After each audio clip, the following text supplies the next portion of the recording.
at grassroots level. So when I spoke with him yesterday, some of the speakers were not able to log in. And I said, at the worst, we can make this an interactive session. Is that okay with you? Can we hold this together for our own selves and be happy with it? Okay. So can I come around to you and ask your name and ask where you come from and what's your relationship with data? I'll begin with myself. My name is Nenna. I come from the internet. I'm originally a social scientist. That was my original engagement with anything technical. So because of this, I discovered the use of technology to solve human problems. I was one of the very early people in Africa to get connected to the internet. For the past 10 years, I worked with the World Wide Web Foundation with Sir Tim Berners-Lee, the inventor of the web. My engagement with technology has always been from the perspective of the power of technology to help people and to solve their problems. So for 5 years, I work with open data. Now, what I'd like you to see is the link between technology and connectivity. If there was no internet connection, we may not be using data the way we are using it today. That is the first point I want to raise. However, if we are only using data in the sense of people who are connected, people who can read, people who can do things online, then we are going to be leaving out half of the population of the world. That's my second submission. Now, our issue today is how do we go down to the grassroots? The people in Africa, I come from Africa, Consulate origin lives in Gambia. Gambia is a very tiny country inside Senegal. But we have people who are not connected. We have people who cannot read. Now the question is, how do we use data for these people? Let me share one experience with you. There are traditional systems in Africa. It is the system of storytelling. Storytelling takes different habits. Somebody can come and speak, and other people will listen. You can do a theater and act it out, and then people will be part of the conversation. Younger people are using music and rap to tell stories. And these are the different ways they use data to mobilize people. So in Africa, storytelling is key in mobilizing, in changing habits, in advocating, in teaching. And that is what people have been doing, whether it's budget data, whether it is infodemics during the epidemic. So we use these methods of storytelling to get to people, to ask them to do something for themselves. Storytelling, like I said, acting, music, and sharing. There is also data visualization. Because people may not be able to read figures and make meanings of them, so we just use pictures and pictograms to drive home messages. That's another one, the use of visuals, visualizations, nice colors, and all of that. There is another method, number 3, open days, data open days. It's like when, when you bring your children to visit and they tell them, someone is explaining it to them.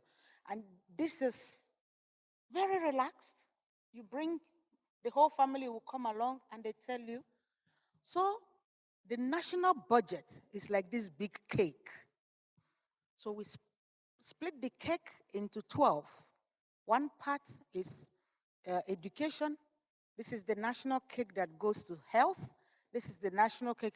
They make it real in an open day. So you ask questions. Um, the data officers will explain to you how things work with everyday language. The last method I've always also used is something called in French a café de données. It's like data coffee. It's a coffee meetup, right? In the evenings after work, over the weekends, you just meet up and then you discuss these data issues, relaxed, no stress. And people are like, okay, I want to do this, I want to learn more about this. And you have so the data coffee, the open days, the storytelling, the visualizations. These are different ways people have used to mobilize data. Don't forget that storytelling includes one person gathering a group of people. It includes theater and arts. It also includes music.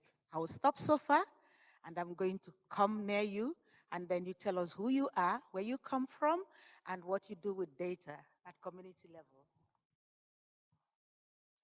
Thank you, Nena. It's not fair to anybody have to talk after Nena talks. Uh, Thank you. So in brief, my name is Craig Hammer. I work at the World Bank. I'm a senior program manager there in the Development Data Group. You may have seen my boss at the opening plenary, Haishan Fu. She's the chief statistician. I wear a couple of hats, but the short version is I manage the World Bank's new trust fund for data called the Global Data Facility. And the Global Data Facility is basically a fund that's designed to help provide financial support that goes to two kinds of operational categories. One are support for traditional statistics, so the kind of foundational work of national statistics offices and government agencies in a fairly comprehensive way.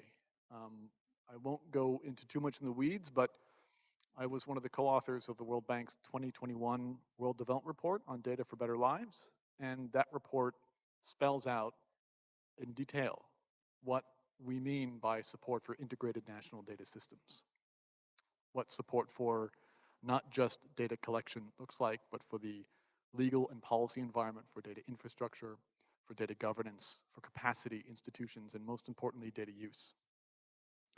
And data use not just by government officials, but by the full range of potential data users. As many different constituencies as there are that would benefit from using it and accessing it, those are our real clients. And to be able to provide that support, we need to understand what that looks like, which is why I'm here. Quickly, the kind of support that the World Bank is providing is growing, and this is good news. So the total portfolio support for data and statistics has increased fairly dramatically right now in the form of commitments, financing commitments, and technical support. But basically, if we had to put a price tag on it, the existing portfolio is on the order of $1.3 billion right now. And that is a dramatic uptick in support for this agenda from this organization, which is good news.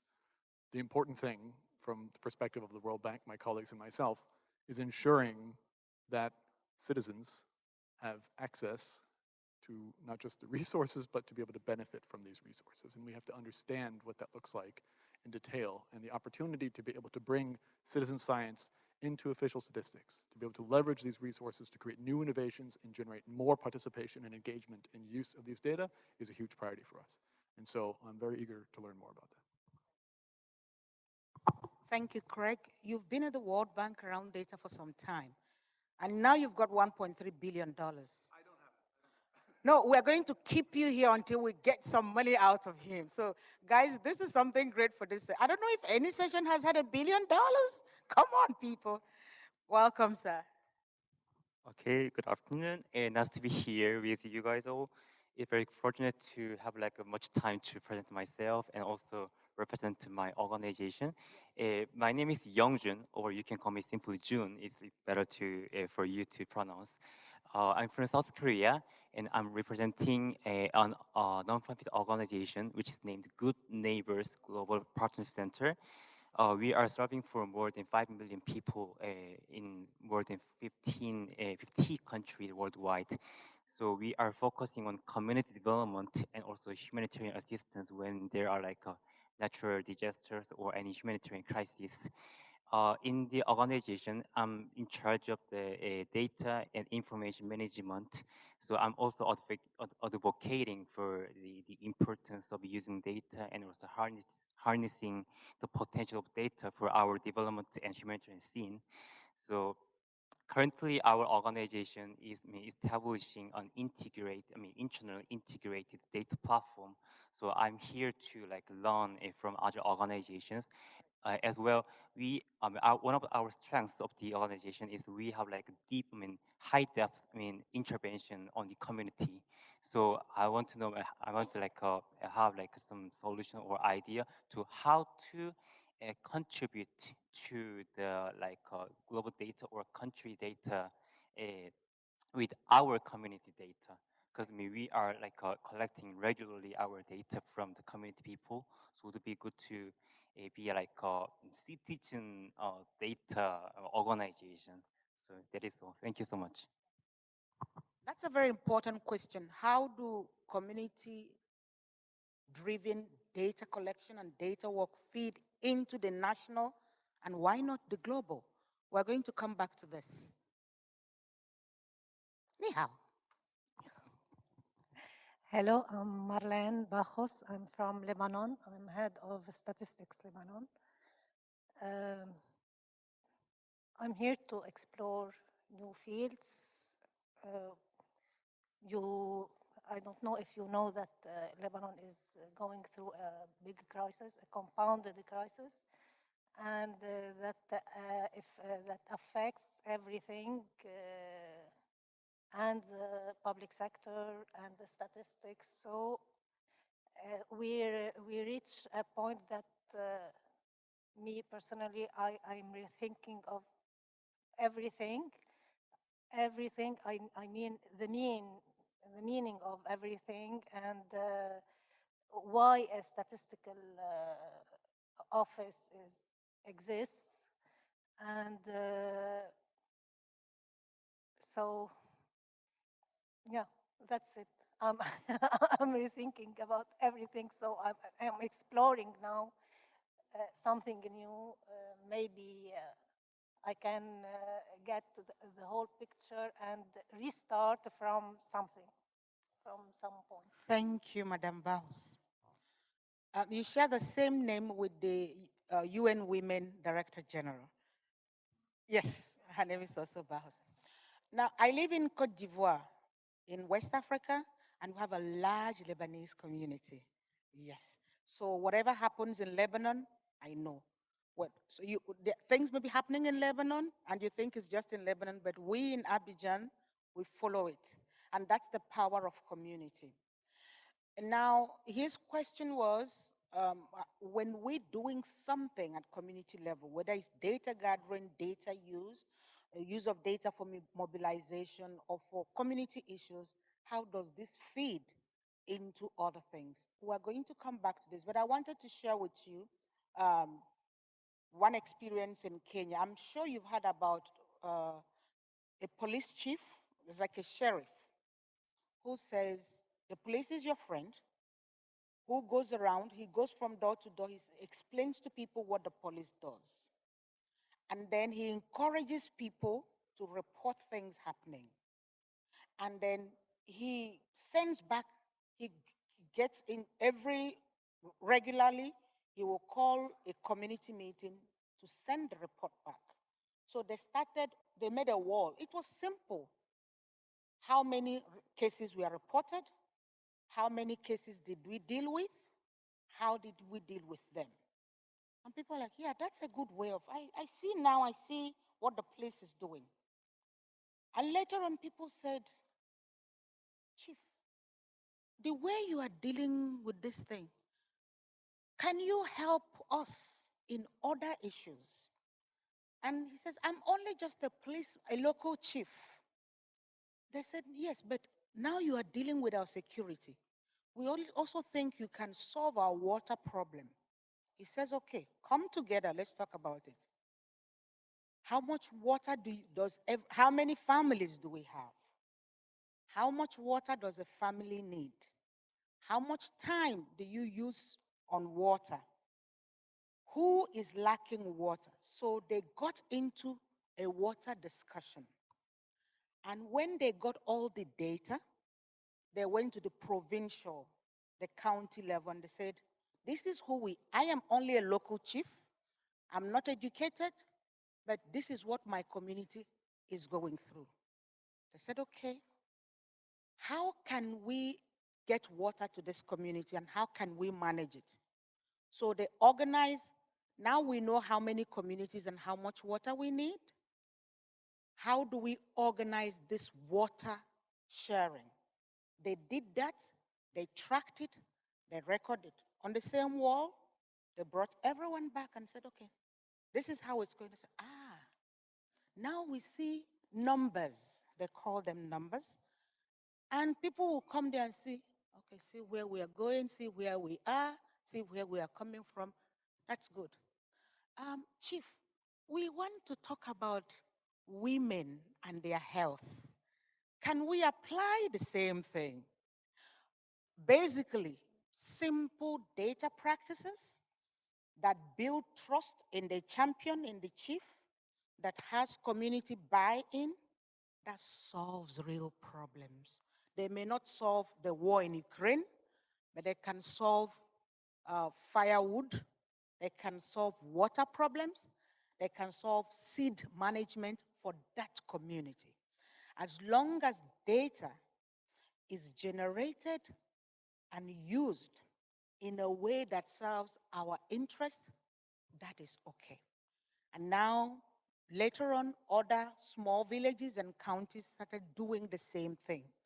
I'm sure that you might have heard Kenya is a country that does a lot of consultations. So data builds trust. Data that solves community problems builds trust. Data that has trusted managers and champions will build trust.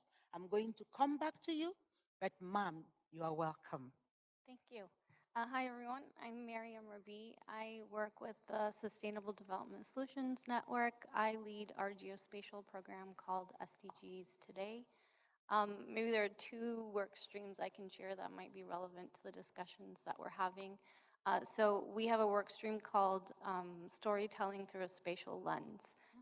We first started with kind of data production, curation, and visualization, and realized that the numbers and the symbology on the map wasn't enough. People were asking for more. So we kind of developed a new work stream that would help contextualize the data even further, add a human face to it, allow the people interacting and engaging and benefiting from the data to share their story. So creating a space where they share their narrative, they share their case studies, they share the impact, they share their call to action, and back all of that with the data that was originally being featured in a really nice dashboard with really nice visualizations and pop-ups. So that has become one of our most popular work streams. So we started with kind of data dashboards, and now we have a lot of collaborators and partners reach out about the storytelling component of our work. So we're learning a lot from our collaborators, how they tell their story with data, and then how we can share some of those skills with those who come or who are from a very technical background and are like, we have all this great data, we just don't know how to share it, or how do we get it into the hands of people that could, benefit from this. So it's definitely been a learning process and a very exciting work stream for us internally as well. But we do have a project I'm going to do a little bit of promotion. We have a session about it tomorrow, so please come. Where and when, please? That's why this is a community session. Yeah. Don't forget. So the session is called My School Today. That's what the project is called.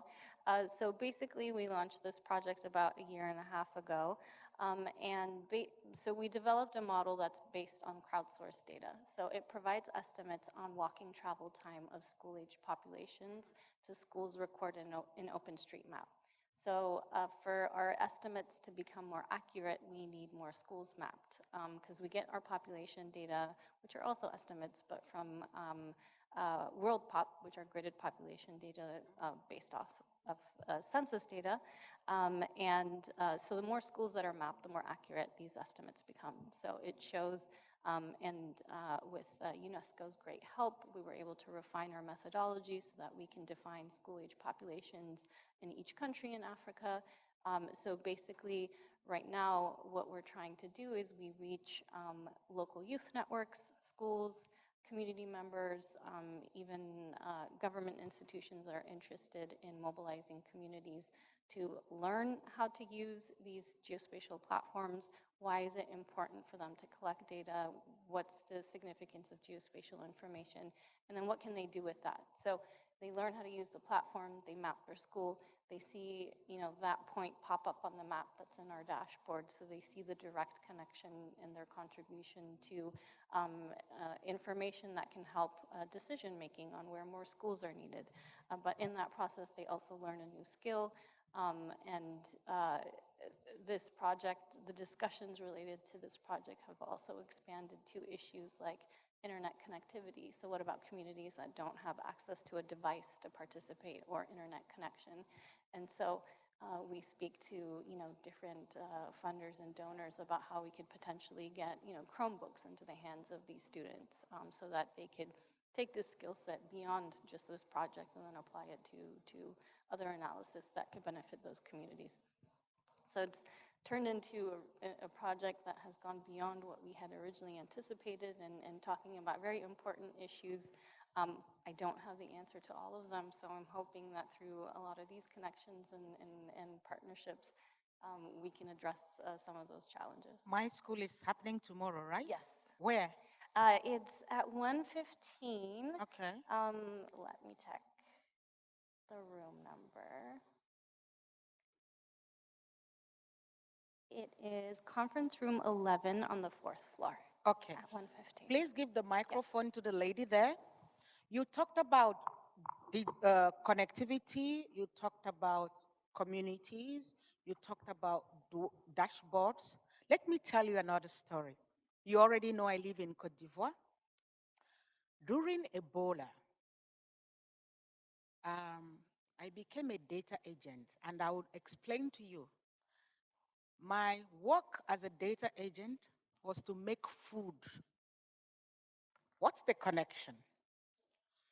People in Liberia were under serious Ebola threat, and we had global workers going to Liberia to help.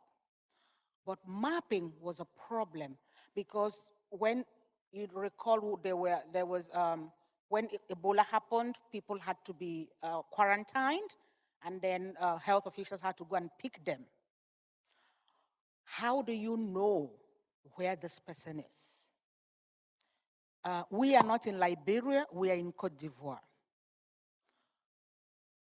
We are from the open street mapping community. I'm sure you know this because you contribute to it from the World Bank. So the idea that we had was, there's a big Liberian community living in Abidjan, and there is a big open street mapping community in Abidjan. Let's bring the two communities together over the weekend. That was our own idea. They know their country. They can map key places that would help the health workers when they are calling. You get to this church, you get to this pharmacy, you get to this building. So the Liberian community, the open street mapping community in Abidjan, we met over the weekend. And like I said, because they were my children, my role was to make sandwiches and coffee, and we had a nice time. But we mapped a whole range. We had a whole range of mapping done, which was then uploaded for open street mapping that helped people in Liberia while we were in Abidjan. This kind of use is community to community, helps. I don't know how many lives I could save by making bread and butter, but I did my part. And like I said once again, uh, we can use what we have as a community to help ourselves. Those Liberians were helping their parents at home who may not have connectivity. We were mapping, I was cooking, but everything was done in the spirit of community. And for those who live in Africa, community is key to us. And until data speaks to the needs of our communities, we may not see the value of it. We have great respect for the United Nations, World Data Forum. We have great respect for World Bank and everything that happens in New York, in Geneva, in Washington, D.C. But communities are close to our hearts. Fathers, mothers, brothers, sisters. So once they speak to us, we will see the value. You are welcome, madam. How are you? I'm fine. What do you do with data? Where are you? Who are you? Where do you stay? What do you do? Okay, thank you very much. I'm Hulda from Benin Republic, but I'm PhD candidate at Nankai University in China here, Tianjin. Living in a country like China, it is a highly digitalized country, so we almost live in data. So data is the use of data for us is like a lifestyle, because it is thanks to data that I have access to. I can travel everywhere I want just with my phone and do whatever I want because of the data collected from my localization and from the localization of the place I want to go, or for the product I want. So I can say So like mobility, use of data for mobility is important for you because you talked about it. Okay. exactly. Yeah, so And you are data going is to like a school. yes. So please go to my school tomorrow. Okay, I will go. Thank you. All right. Craig, can we come back to you? Yes. Reflection, sir. No, I mean, well, at first, I really appreciate that. I'm really enjoying this. So, as much as I regret our Jokkolabs colleagues aren't able to connect, this is a rare opportunity to get to know some of the participants in this forum that we may not have, but for this opportunity, might not have had the opportunity to talk, really. But it shows you, Nina, to your point, that data and community are enablers of each other. And I think what's helpful is to try to think more creatively about what we can do. I mean, I'm in terms of how I'm digesting this and thinking through the implications of what you've shared, whether it's rethinking what the scope and functions of a national statistics office can be in a very complicated context, or whether it's translating data into stories and interactivity to enable engagement and consumption in new ways, whether it's how the citizens who are generating data who should be able to not just be beneficiaries, but to also add value to national and international and global um, uh, social development, sustainable development processes. And then how we can kind of translate insights also from the increasing proliferation of digitalization and bring the digital conversation more closely to the data conversation, which is not always the case. Um, it, it's, it's, it's key to have opportunities like this to talk about it. I think part of the challenge that we've seen is a level of fragmentation in some of the efforts that have really driven crucial insights, but for lack of resources or lack of durability in the program design or functionality, we've seen that some really, really important, very great ideas, really key insights haven't taken hold, haven't gotten traction, haven't gotten implemented. And it will be helpful to understand, how we can leverage more of these kind of key insights and turn them into much more normative support programs, so that organizations like mine can do more, standing on your shoulders rather than trying to reinvent the wheel or missing some of these insights entirely. So thoughts on how we can use fora like these and other avenues to be able to socialize some of this stuff, and then grow more connective tissue between some of these initiatives where innovations and insights, access to resources, sources of demand can come together in a more organic way. Great, thank you, sir. We'll come to him. So you are from the development group. She's from National Statistics. She's from the local, an NGO. You are also working with an organization. She's a student. So this is who we are in different areas. In 2016, I was privileged to organize a gender data program in Cote d'Ivoire. It was difficult for me. It was supported by, what is it again? Data to X and some state organization, other organizations with World Wide Web Foundation. We wanted to understand what data was important to women, how it is being produced and all of that. But to your question, the first thing we found out was that on the high level, we had official statistics. And then we had community data needs. And there is no road that runs between both. So my first action was to bring the community, with those parents, these women, women groups, bring them together in a national data forum. We invited the director of statistics with his communication team and all of that,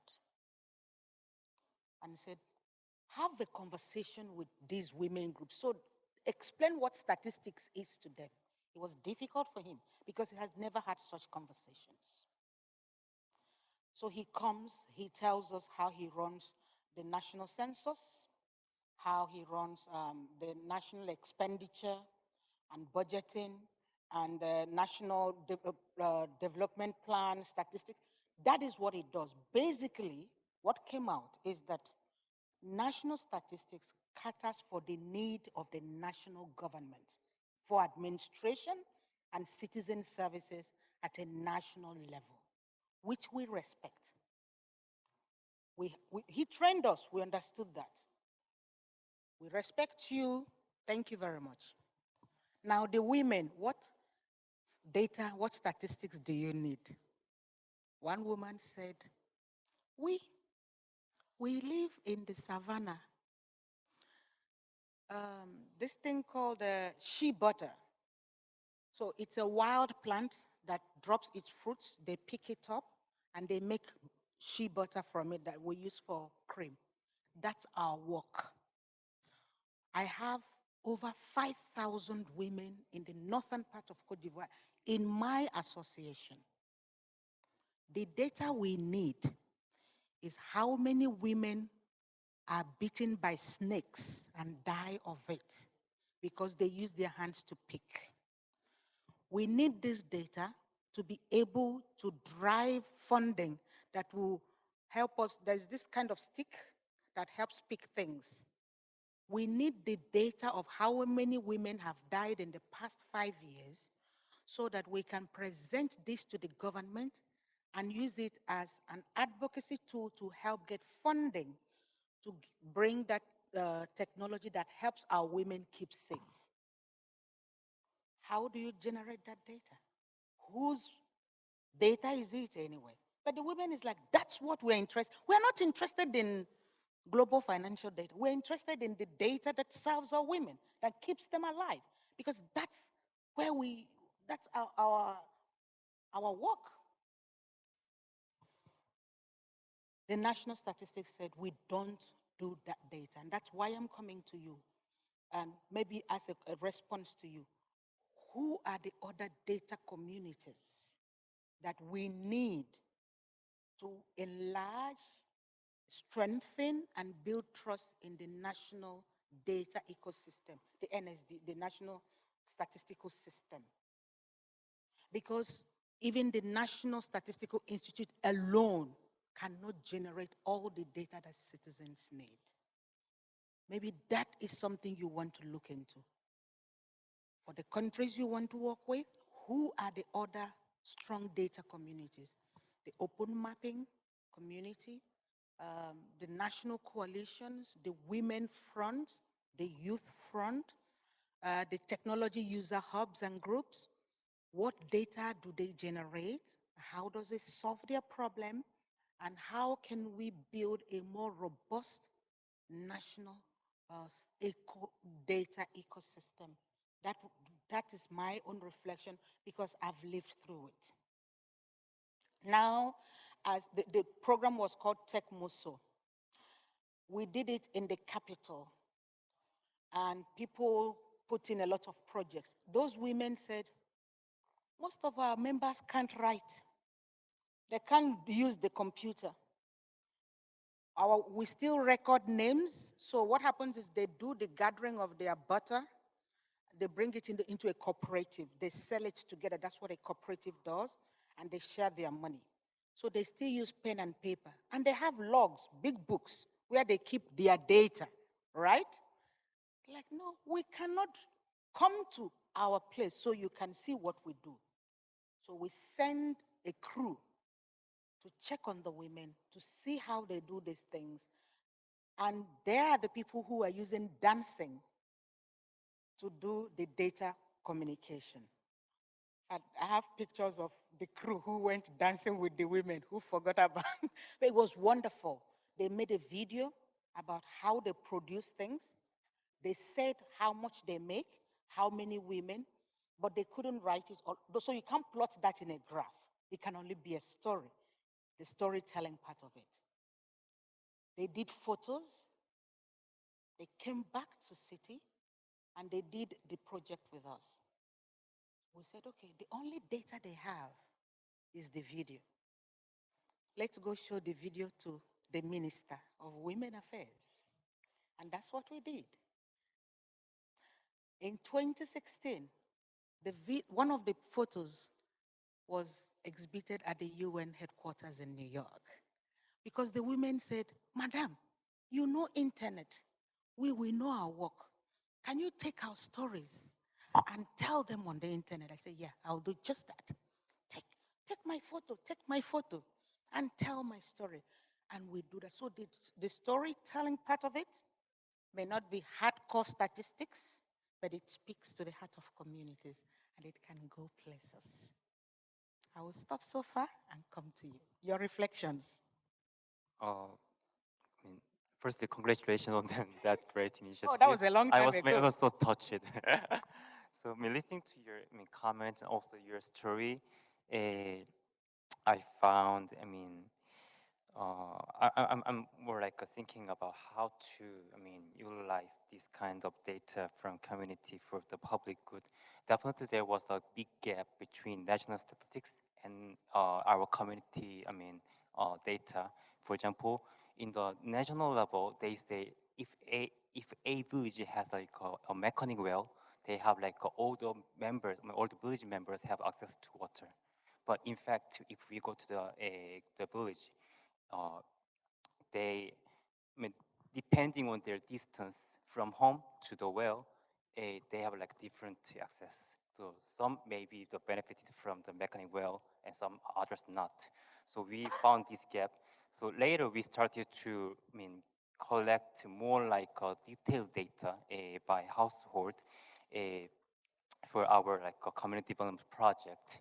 So uh, we do it like regularly or annually, but we also find these kind of things, very huge and like burdensome because we need like many volunteers to do conduct survey, and we need like resources to implement this kind of initiative. So In case of Romania, I mean, last year I participated in the emergency response in Romania for the Ukrainian displaced people.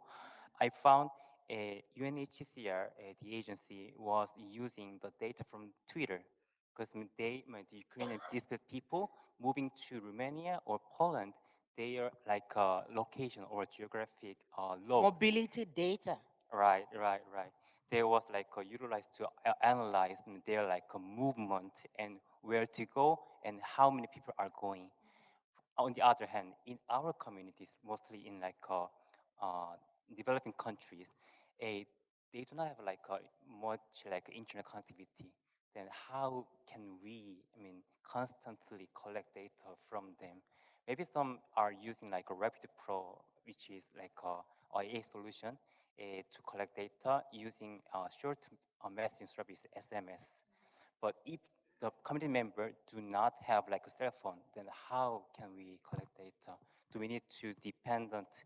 Do we need to depend on like personal survey? Data or relays. data release, or any other options? That is like the challenge we are having for now. Can you imagine that we have only 10 more minutes in this session? You guys have been great. Madam, let's come to you. You know, you're a great storyteller. And I'm looking for a story to tell. Because when I go back to Lebanon, I have the launch of the mixed survey. And in this event, the Prime Minister will be there and some of the ministries and deputies. So the big number of responsibles and whatever. So I'm looking for a story, if you can help me find it, to tell them this story, because I think they will not be impressed nor by what indicators we will sort from mix and that will cover such and such and Okay, such. let me tell you a very quick story. Once upon a time, Yeah. in a country called Cote d'Ivoire, where I live in, a member of parliament introduced a bill to legalize, what do you call it? Polygamy. That is actually polygyny, the one that a man can marry more than Yeah. 2 women. So his idea was that, his argument was that there are so many women who are not married, and a man should be able to marry more than 1 woman, and that the religion, the Muslim religion, which is predominant in West Africa, allows it, and that women have low financial capacity. So he argued until the National Statistics Institute released the national the census data. And census data showed that it was 51% women and 49% men in the country. Now, those of us who are activists for women's rights said, okay, the National Data Institute has shown that there are more women, that actually there are more men. Men were 51% and women were 49%. So where did you get that information that there were more women than men? The National Statistical, in 1 week, we call it Institut National de Statistique. The website of the National Statistical Institute crashed because everybody wanted to go and see. No, I can't believe it's not true. We've always been, well, go there now. All of a sudden, journalists wanted to talk to statisticians. And people like, hang on, how do they even do, how do they do national census? We want to understand how census happens. Did they count every family? Did they gather you? No, I was not counted. So now you want to know how census happens.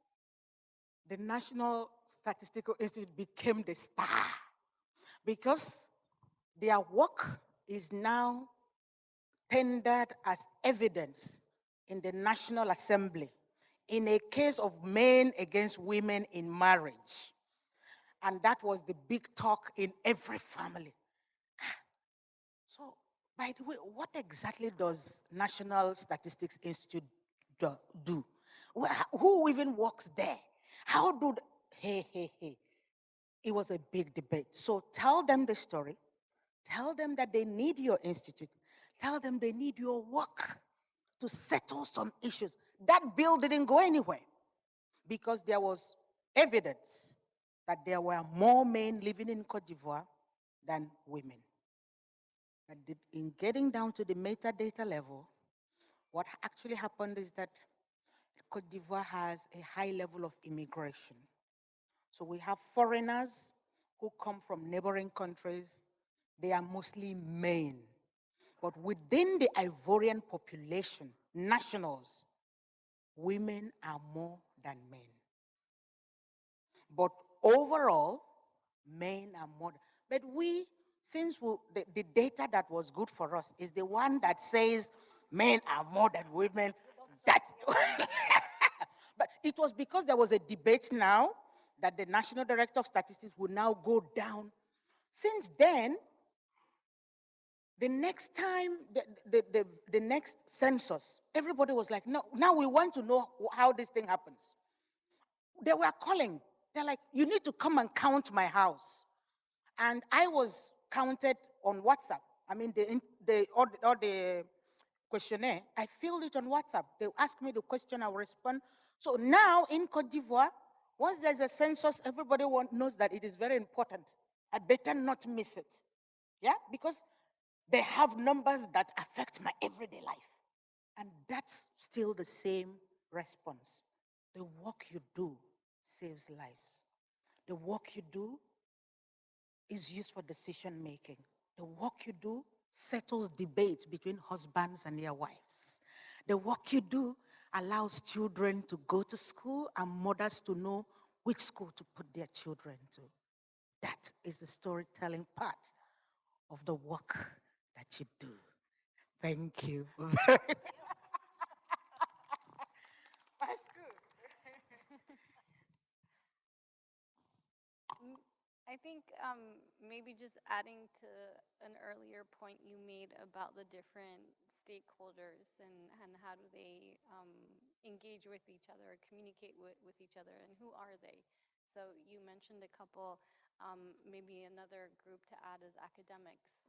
They do a lot of research, a lot of innovative work that is siloed at times. So we have a lot of great publications with innovative methodologies on how to measure sustainability challenges that stay in that journal and academic publication and don't necessarily go beyond that. So, I think it's important to identify who those stakeholder groups are and create a space to bring all of them to the table so that they communicate with each other.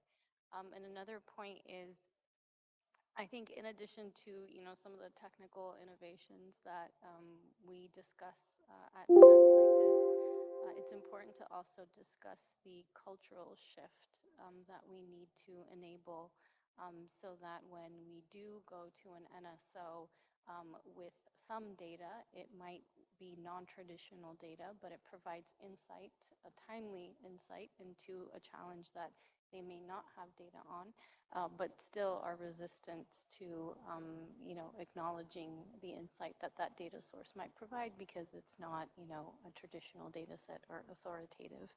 And so, in some of the conversations that I have with NSOs and ministries and other stakeholders, for me at least, it's interesting to see the reaction, to different types of data and how receptive they are, depending on, I guess, the urgency of the matter or, what that outlook is towards data and what its purpose is. So. Right, thank you. We're gently winding up. Anyone has something important that they want to share with us? Sir from Sierra Leone. Is the Sierra Leone Open Data Council still there? Because the woman who used to be the lead that was at the university now became a minister, my good friend. Is she still the Minister of Arts or something? Well, not to my knowledge. Okay. Yeah. Basically, to my own challenge or some of the few things that we faced in Sierra Leone, the greatest challenge is how you can able to gather data in hard to reach areas like terrains where you don't have any form of communication. So we were able to address those issues. We have a marketing system that they call, in a capitalized word, Luma, where in all the people within those villages, we have a central point that we come and meet for market activities. So is it market days? A market day, yes. Okay. But they have a specific location where they will meet. Yeah. So in Africa, a market day is maybe 1 or 2 days in a week where the market holds. So everyone comes there. You can do a lot of things on that day because basically most of the household leads will be there on that day. Yes, sir. We're Yes. listening. So basically, these are the opportunities that we always make use of, because even to have data through cell site is very challenging because the coverage for cell site are not okay. They will have a specific location where they can have coverage, and at certain period wherein you have a better line of coverage, you see all the people within the communities. They will come and meet at that particular point. That's the time you can able to gather data. So these are some of the challenges, and if you don't understand those mechanisms or work on a custom solution that can meet those needs, you will leave those people out without having those data. And these are not small communities. They are very, very huge communities. So these are key factors that we have to put in any solution that we are planning until we are all within the same space of getting clear data. So, Craig, the work that you do as World Bank in supporting digitalization and connectivity and digital inclusion is really very linked to data availability, data using communities.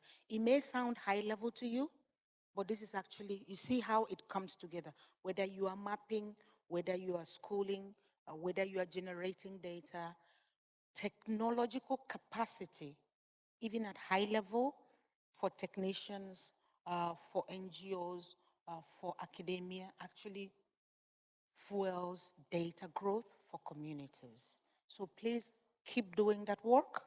We need it. Connectivity and data, like I told you, I'm from the open data, open government part of the world. I did that for 10, 15 years of my life. But I believe that connectivity helps us grow data, use data better, and benefit communities. We'll give you the final word, sir.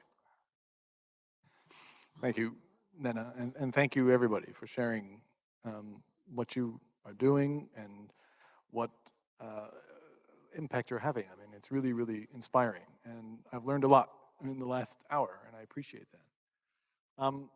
You know, I think in service of this idea of trying to enable more connection and to facilitate more awareness and create more opportunities for blending like this, you'd be very interested to not just remain in touch, but one of the things that I do and hats that I wear is the World Bank has something called the data blog.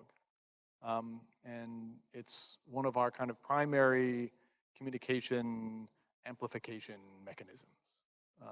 And so I'd be very interested in having some version of this session converted into a blog that we would publish on the bank, the World Bank website, just that says put a group of strangers who are data enthusiasts together in a room and see what happens and what stories Data emerge. speed dating, baby. Yeah. And now we have a title. So let's do it. I mean, and I think it would be very interesting also to use this as a jumping off point for seeing what happens when you can, when you can mix people together and generate new ideas and see what can take hold. Voila. So thank you very much, everybody. Thank you, everyone, for coming. Data is key to life. The work you're doing at National Statistics, we love you. Thank you very much. It is important, even when they said Lebanon is breaking down, people will still keep asking, what is the population of Lebanon? So please keep doing the work. We encourage you. Don't lose hope. Keep going. We need you. Folks, it is very important. Data connects us. Connectivity helps data. We may be global citizens, but ultimately we come from communities. My name is Nena. I come from the internet, and it's been a great pleasure hosting you. Sheshe.